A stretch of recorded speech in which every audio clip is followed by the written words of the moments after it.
오늘이 딱 그 강서구청장 선거가 치루어진 지 한 달째 되는 날입니다. 총리님, 강서구청장 선거 결과 잘 살펴보셨죠? 깊이 살펴보지 못했습니다. 역시 지방구청장 선거이기 때문에 제가 뭐 거기에서 국정의 차원에서 면밀하게 그렇게 살필 그런 건 뭐 별로 적절하지 않은 것 같다고 생각했습니다. 처음부터 참 어렵네요. 250개 지방자치단체가 있는데 그중에 하나일 뿐인 지방재보궐선거에 국정을 통할하고 있는 총리가 그렇게 과도하게 관심을 갖는 자체가 어울리지 않다, 뭐 이런 말씀이신데요. 그래가지고 그 자리에 계시는 게 적절한지 참 모르겠습니다.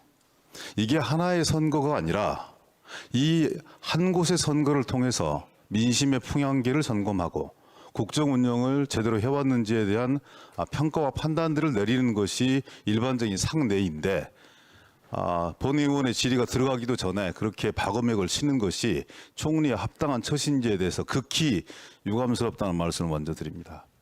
그 대선 때 강서구에서 일어났던 혹시 의미 있는 득표 결과를 기억하십니까? 특별히 잘 알고 있지 못합니다. 지방선거 때 오세훈 시장하고 송영길 후보가 거기에서 경쟁했는데요. 얼마나 득표 차이가 난지 아십니까? 글쎄요, 제가 지금 숫자를 다 기억하지 못하고 있습니다. 그러면 이번 10월 11일에 있었던 강서구청장 지방선거 결과에 대해서는 혹시 프로테이지를 기억하십니까? 많이 낮다고 들었습니다. 그 자리에서 그렇게 무책임하게 답변하셔도 되는 겁니까? 대선 때는 민주당 후보가 2%를 좀 이상 이겼고요.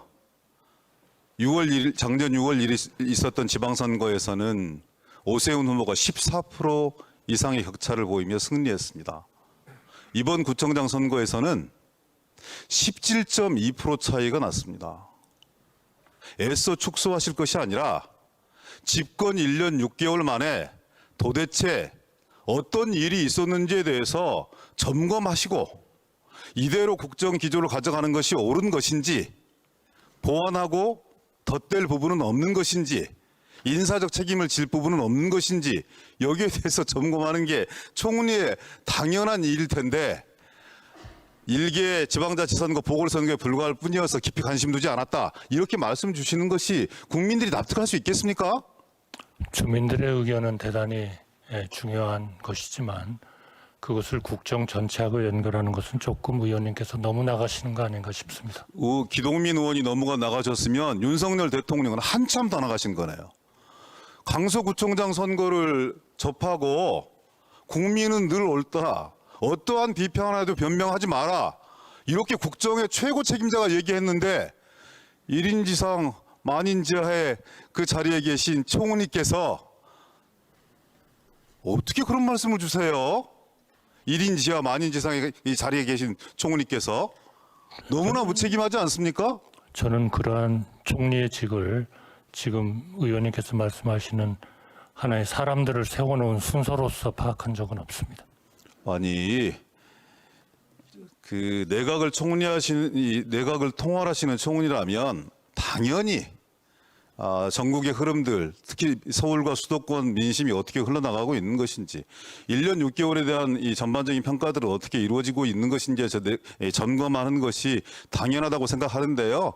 더 이상 총리에게 무슨 말씀을 묻기가 참 대단히 불쾌합니다만, 저는 적어도 집권 여당에서 그 선거 패배에 대한 책임을 지기 위해서 저렇게 난리를 치고 있고, 좋게 표현하면 혁신하려고 변화하려고 난리를 치고 있는데, 근데 집권 여당이 변화한다고 해서 국정이 바뀔 것이다, 이렇게 생각하는 사람은 아무도 없는 거잖아요. 결국은 용산의 시각이 가장 중요한 것이고, 대통령의 시각이 가장 중요한 것이고, 대통령을 가까이서 보좌하고 있는, 내각을 통할하고 있는 총리의 태도가 너무나 중요한 것이어서 그런 분들의 태도 변화를 촉구하는 것인데, 난 그런 선거 결과에 휘둘릴 이유가 전혀 없다고 본다, 일개 선거일 뿐이다. 이렇게 말씀 주시면 도대체 국민들은 어디에 가서 하소연하고 정치권은 그리고 야당은 누구에게 책임을 묻는 것입니까? 그럼 이번 선거 결과에 대해서 책임질 사람은 아무도 없는 거네요? 민생을 중시하고 국민을 주인으로 떠받들고 그리고 국정이 항상 우리 국민들의 민생과 행복에 최역점을 둬야 된다 하는 것은 아무런 변화가 없다고 생각합니다. 아니 그렇게 하셨으면 17% 차이가 났겠어요? 민생을 중심에 두고 국정을 흔들림 없이 추진해 왔으면 17% 차이가 났겠냐고요. 1년 4개월 전에 14%로 이긴 것은 제발 역사 논쟁, 이념 논쟁, 그리고 무의미한 갈등과 대립 이런 거에 집중하지 말고 한풀이 하듯이 권력을 운영하지 말고 민생을 중심에 놓고 국민 대통합을 이루어서 새로운 대한민국을 만들어 달라 이런 주문이었는데 그것이 이루어지지 않으니까 17%의 대패가 이루어진 것인데 거기에 대해서 총리 주시는 말씀이 국정을 진력하겠다, 민생을 최우선에 놓고 하겠다는 국정 기조는 아무런 변함이 없다. 어떻게 이런 말도 안 되는 뻔뻔한 변명을 하십니까? 그렇게 말씀 주실 수 있어요? 만약 의원님의 논리를 따른다면 아니 의원의 논리가 아니라 그러면 대통령 강서 선거에는 구청장들이 구청장 선거에서 강서 구민들이 그렇게 심판하고 평가하고 판단한 거예요. 거기에 대해서 대통령이 고개를 숙인 것인데 아니 도대체 총리는 대통령의 말씀도 경청하지 않는 거네요. 그냥 일개 야당 의원의 정치적 주장이다 이렇게 도매금으로 넘길 수 있는 그런 문제입니까? 제가 존경하는 기동민 의원님이 존경하시면 일개 그렇게 하시면 의원으로 안 돼요. 생각한 적이 저를 없습니다. 개인을 존경하라는 얘기가 아니라 적어도 국회의원은 국민을 대표해서 대리해서 대신해서 질문하시는 것이기 때문에 그런 엄중한 선거 결과에 대해서 총리께서는 책임 있게 답변하셔야 됩니다. 어떻게 그렇게 말씀 주십니까? 정말 무책임합니다. 그러니까 아무런 역할을 하지 못하고 계시니까 차라리 변화와 혁신의 물꼬를 트는 차원에서 사퇴하시는 게 맞다 이런 주장이 나오는 겁니다. 전혀 그러실 생각은 없는 거잖아요. 의원님의 논리를 따르면 어느 전국 선거가 있어가지고 예를 들면 대통령 선거가 있어서 대통령이 당선되셨다 그러면 모든 지역구가 다 대통령의 지지율이 높아야 되는 겁니까? 그런 건 아니지 않습니까? 그 말이 안 되는 얘기를 하시려고 하니까 말이 그렇게 꼬이는 거예요. 그러니까 무슨 말씀을 하세요? 하나의 구청장님의 선거를 가지고 구청장님의 선거를 가지고 그 선거가 그렇게 주는 멀리 엄중한 메시지가 나가시니까 있기 때문에 거기에 대해서 나가시니까 천착하라는 논리적 설득력이 국민의 없는 주문을 겁니다. 왜 듣지 않는 거예요? 그렇게 계속 운영하니까 정권이 이 모양 이 꼴 아닙니까? 의원님 너무 멀리 도대체 나가시지 총리께서 마세요. 무슨 역할을 하고 계신 겁니까? 아무런 역할을 못 하고 계신 거 아닙니까? 제가 의원님한테 말씀을 드려가지고 도대체- 승인을 받아야 할 이유는 없죠. 아니 최근에 과정 속에 총리의 모습이 보이기는 하는 겁니까? 공매도 전면 금지한다. 이런 과정 속에 총리 뭐 하셨습니까? 사회적 합의였고 국가가 정책적 일관성과 방향성을 확고하게 틀어쥐고 가야 할 일회용품 부재. 유럽에서는 불평도 많고 불만도 많지만 기후와 환경 문제를 위해서라면 꾸준히 인내하고 그것을 밀고 가야 한다라는 사회적 합의가 있고 정부가 그걸 감당하고 있습니다. 시행 며칠을 앞두고 덜썩 철회해버려요. 도대체 국가의 미래는 어디에 있는 겁니까? 그런 과정 속에서 총리 뭐 하셨습니까? 그리고 어떻게 그렇게 당당하게 의원의 질문에 대해서 그렇게 말씀 주실 수 있습니까? 저는 의원님의 방금 말씀하신 그 사례, 네. 방법론 이런 규제를 통해서만 우리의 미래가 보장될 수 있다. 저는 그렇게 생각하지 않습니다. 아주 일부를 가장 중요한 말씀드린 거예요. 가장 중요한 건 우리의 지구를 지키고 우리의 미래를 지키기 위한 좋은 기술을 개발해서 그런 부분에서 우리 지구를 유지시킬 수 있는 것도 중요한 하나의 방법입니다. 반드시 아니요, 규제만을 통해서 모든 것을 이룰 수 있다는 그런 철학에는 저는 동의할 수 없습니다. 그런 과정을 충실하기 위해서 나무젓가락, 일회용품 불편하지만 좀 삼가해 달라. 그래서 종이컵 좀 자제해 달라. 이런 거 그 겨우 정착되어 나가고 있고 시민들이 불편함을 호소하면서도 협조해 나가고 있는 과정을 아주 즉흥적이고 대중요법에 기반해서 뒤집어버리는 게 정부가 해야 될 일입니까? 그게 국가의 백년대기를 생각하는 내각의 자세이고 총리의 자세입니까? 실망스럽기 그지없습니다. 한번 봅시다. 159명의 젊은 별들이 사라져간 이태원 참사. 누가 책임졌습니까? 총리 책임지신 적 있으세요? 다 수사를 통해서 수사를 통해서 기소돼 있지 하고 있다. 않습니까? 그 수사를 담당하고 있는 서울경찰청장 유임되고 이상민 행안부 장관 탄핵당했다가 다시 돌아와서 말씀 주시고 계시고 대통령은 공식적인 자리에서 단 한 번도 공개적인 사과하지 않으시고 유족들이 그렇게 와서 한번 소통하자고 얘기하자고 우리의 슬픔과 아픔을 보듬어 달라고 얘기하고 있는데 정작 대통령실 간부들과 예약되어 있지도 않은 그런 곳에 가서 예배 드리고 유족들의 외침은 외면하고 이게 정부입니까? 이게 책임지는 자세입니까? 총리라도 대통령께서 그렇게 못하시면 그분들을 만나서 충분히 슬픔을 공감하고 함께 할 수 있는 건 그건 아예 스케줄이 없는 겁니까? 프로그램이 아예 없는 겁니까? 지금 의원님 말씀하시는 거는 국민들이 들으면은 굉장히 오해를 할 가능성이 많은 아니요, 말씀입니다. 저는 사실에 근거해서 얘기하고 있어요. 대통령님은- 사과 서너 번 했다 더 이상 대통령님은 어떻게 여러 번- 하라는 얘기가 여러 번 나는 사과하셨고 대통령 비서실장의 말씀이 오만이고 편견인 거예요. 조문을 매일- 정식적인 조문을 국무회의 매일 자리에서나 가서 하셨고. 아니면 유가족들 앞에서 사과하신 적 있으세요? 대통령 한 번도 그러신 적 없으세요. 의원님, 사과는 의원님, 사과라고 하는 것은 대통령님을 초청하시면서 조건을 붙인 받아들이는 사람들이 그 진정성들을 느끼고 내용과 형식에 동의했을 때 진심 어린 사과가 되는 겁니다. 도대체 더 이상 어떤 방법으로 어떤 내용으로 사과를 하라는 말이냐 이런 대통령 비서실장의 말씀이 가족들과 유가족들과 그리고 먼저 간 망인과 고인들 그리고 이 국민들의 마음을 핥히고 있다는 사실은 전혀 외면하신 채 그런 말씀을 주실 수는 저는 없다고 생각합니다. 그래서는 안 된다고 생각합니다. 도대체 이 정부는 책임지는 주체가 누굽니까? 14명의 오송 참사 과정 속에서 14명의 희생자가 발생했습니다. 누가 책임졌습니까? 행복청장 한 명 그만두면 다 끝입니까? 99명을 지금 기소하고 징계하고 하는 절차를 밟고 있습니다. 그런 절차를 밟는데 왜 그 귀 맨 꼭대기에 서 있었던 김영환 충북도지사라 행안부 장관 이런 사람들은 왜 책임지지 않는 겁니까? 왜 정치적 책임조차 지지도 않는 겁니까? 그런 수사 결과 기소 결과에 대해서 누가 신뢰하고 받아들일 수 있겠습니까? 얼마 전에 돌아가신 순직 해병 사건 보셨죠? 그 책임 라인에 있었던 사람들 전부 유임되고 승진하고 보직 옮겨내고 단 한 명도 책임지지 않아요. 그리고 경찰이 수사 중이니까 그 수사 결과에 따라서 처리하겠다 이렇게 얘기하고 있습니다. 과연 정상적인 나라이고 제대로 된 국가입니까? 오죽했으면 그 순직 해병과 함께 근무했던 병사들이 제대하자마자 1사단장을 고발합니다. 고소합니다. 극심한 외상후 장애 스트레스 장애 후유증에 시달리고 있습니다.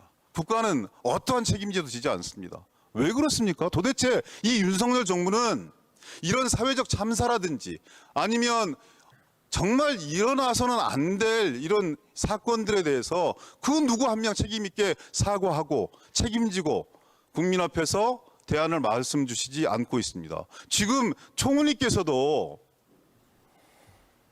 그런 모습 그대로 국민들 앞에 이 버젓하게 말씀 주시고 계시지 않습니까? 그게 총리의 역할이십니까? 희생되신 분들에 대한 마음 아픔, 그거는 그때나 지금이나 변함이 없습니다. 그 마음 아픈 것을 총리님 마음속에 담고 계시면 그분들의 마음과 위로 그리고 또 슬픔 그리고 그 이후에 이 정치적 법적 책임 이런 게 다 해결되지는 않을 겁니다. 그런 마음이 계시다면 제발 그 자리에 좀 계시려면요. 총리께서라도 좀 적극적으로 움직이셨으면 좋겠어요. 내각을 내각답게 좀 통할하고 정치권에서 아무리 정말 급해서 선거가 급해서 급조된 설리근 정책을 남발한다 하더라도 내각에서 그것을 뒷받침하고 맞장구 치고 호응할 일은 아니지 않습니까? 김포 문제만 해도 보릅시다. 어제 여론조사 결과 보셨죠? 69%의 국민들이 뭐라고 얘기하냐면요. 현실성이 없는 급조된 선거용 캠페인이라고 얘기합니다. 그럼 그 국민들의 접근 자체도 잘못된 겁니까? 의원님, 네. 저희가 행정부가 그 문제에 대해서 깊이 상의받았거나 협의했거나 계획을 가지고 있는 건 없습니다. 그러나 그것이 하나의 국정이고 또 여당으로서 오랜 동안 그 고민한 하나의 결과로 나왔다면 그거를 국민 투표, 국민의 여론조사를 가지고 결정할 수는 없는 거 아닙니까? 아니 여론조사에 많이 대통령은 나왔으니까. 여론조사로 제가 결정하자고 그러니까 말씀드리지 뒤로 후퇴해라. 않았고요. 국민투표를 하자고 말씀드리지도 않았고. 죄송합니다. 국민투표가 아니라 여론조사입니다. 들어보세요. 어떻게 국정을 지금 여론조사를 구성되어 가지고 있는 합니까? 국민의 국민의 그거야말로 여론이 대단히 포퓰리즘이죠. 중요하다는 것이고 국민이 옳다고 누차 대통령께서 강조를 했기 때문에 인용해서 말씀드리는 거예요. 준비해서 발표하고 내각 역시 그 준비하는 과정이 일주체이기 때문에 책임 있게 임했으면 좋겠다는 말씀을 드리는 건데 그렇게 화들짝 하실 일은 아닌 것이죠. 좀 더 책임 있는 말씀을 주시면 되는 거죠. 공매도 그러면 금융위원장 불과 며칠 전에만 하더라도 종합정책질의회에서 현실적 가능성에 대해서 그리고 또 그 공매도 금지가 갖는 위험성에 대해서 계속 강조했던 분입니다. 여당의 주문에 의해서 하루아침에 입장을 바꾸어요. 가장 중요한 것은 정부에 대한 신뢰 아니겠습니까? 그 신뢰를 뒷받침하는 것은 정책에 대한 일관성 문제라고요. 정부 정책이 그렇게 표를 의식해서 총선을 의식해서 하루아침에 뒤바뀌어지는 이런 현상 그리고 이 현상에 일조하고 있는 내각을 통할하고 있는 총리, 국민들께서 어떤 평가와 판단을 하시겠습니까? 책임 있게 좀 말씀해 보세요. 다 옳은 과정입니까? 불가피한 과정인 거고? 의원님, 지금 그 국정에 관한 그 정책이 현 시점에서 봤을 때 필요한 거냐, 옳은 거냐 하는 것을 논쟁을 해야지 지금 그거를 정치적인 것으로 아예 규정을 해버리시고 왜 정치적인 결정을 하느냐, 아니, 왜 국정의 정치적인 과정과 결정을 프로세스가 대단히 개입시키느냐 합당하지 하는 못하기 거는 때문에 좀 그래요. 적절하지 않은 대표적인 것 거 세 같아요. 개만 얘기 봅시다. 김포 서울 편입 문제들도 그렇고요. 공매도 금지 문제도 그렇고 일회용품 구제 문제도 그렇습니다. 그런 정도의 정책이 나오려면 그리고 그 기존의 일관성을 흐트러뜨릴 수 있으려면 대단한 사회적 토론들이 진행이 되었거나 아니면 당과 정부 간에 그리고 대통령실 간에 원활한 토론에 기반해서 국민들한테 제출이 되어지면 조금이라도 논쟁에 참가해 보겠어요. 그런 흔적이 전혀 보이지 않는다고 장관이 인정하고 있고 대통령실에서 인정하고 있지 않습니까? 총리님 말씀 주신 그런 전제와 근거가 아예 무너진 얘기인데 왜 어떻게 말씀을 그렇게 해주세요? 아니에요. 정부와 협의가 없고 네. 정부가 앞으로 협의를 할 거라는 것은 김포의 문제입니다. 아니, 나머지 공매도 문제는 그렇지 않죠. 공매도 문제도 그래요? 일회용품 그러니까 구제 문제도 지금 그래요? 전혀 그러지 않잖아요. 우리 의원님께서 즉흥적이 절속적으로 진행하는 게 사실 의원님께서 아닙니까? 어떤 인상을 국민들께 드리려고 하는지 아니 알겠습니다. 그런 인상을 그러나 드리려고 하는 게 아니라 그거는 모든 그렇지가 언론과 않습니다. 국민이 지적하고 있는 사안이에요. 어떻게 정책을 그렇게 손바닥 뒤집듯이 하루아침에 바꿀 수 있는 거냐고요. 꾸준한 일관성도 없이 아무런 과학적 근거 없어요. 그렇게 좋아하시는 과학적 근거가 없다고요. 왜 오로지 표를 위해서. 왜 과학적 근거가 없고 무슨 과학적 왜 근거가 표를 있어요? 위한 것이라고 단정을 하시죠? 그래서 저는 총리님 그건 의원님의 일방적인 제발 주장일 그 뿐입니다. 자리에서 역할하시고 노력하시려면 그래도 기능하시고 총리로서 내가 통화를 하시려면 이런 혼잡한 상황 혼란스러운 상황, 국민들이 더욱더 고통과 나락으로 떨어질 수밖에 없는 이런 상황, 이것에 대해서 좀 중심과 원칙을 잡으세요. 그렇게 눈 감고 하나의 지방자치단체장 선거였다 이렇게 폄하할 것이 아니라 그 속에서 느끼는 국민들의 애환은 무엇이고 무엇을 바꿔야 되는 것인지 왜 내각을 총사퇴하라고 하는 것인지 왜 국정기조를 대전환시키자고 하는 것인지 왜 국정 쇄신을 하라고 하는 것인지에 대해서 한 번쯤은 진지하게 고민하시는 것이 책임 있는 총리의 역할 아닙니까? 그런 데 대한 고민은 항상 해야 되는 겁니다. 항상 해야 그게 되는데 어느 왜 아무 구청장 결과가 선거의 나오지 않는 거예요? 결과에 의해서 생각하는 게 아니죠. 제발 저는 총리님 정말 지극히 실망스럽고요. 지난 9월 대정부 질문에서 똑같은 말씀을 드렸습니다. 전면적 국정쇄신하고 변화해라. 내각 총사퇴가 필요하다. 총리께서 역할해달라. 아무런 답변 없어요. 오직 했으면 또 즉각적으로 그 자리에 거절하기까지 하셨죠. 국무총리 해임 건의안 용산에 가서 휴지 조각 되었습니다. 도대체 책임지는 모습 아무도 보이지 않고 있어요. 총리 역시 저는 마찬가지라고 생각합니다. 집권 아직 2년도 되지 않았는데요. 세간에서는 2번은 경험하고 싶지 않은 나라 이렇게 평가하고 있습니다. 그렇게 원칙을 생각하는 좀 분이 있는 세우시고요. 있는 것만은 국민의 아닙니다. 삶을 위한 국정 방향을 위원님의 좀 일방적인 제시해 주장을 하고 주셨으면 계실 좋겠어요. 뿐이에요. 제가 일방적인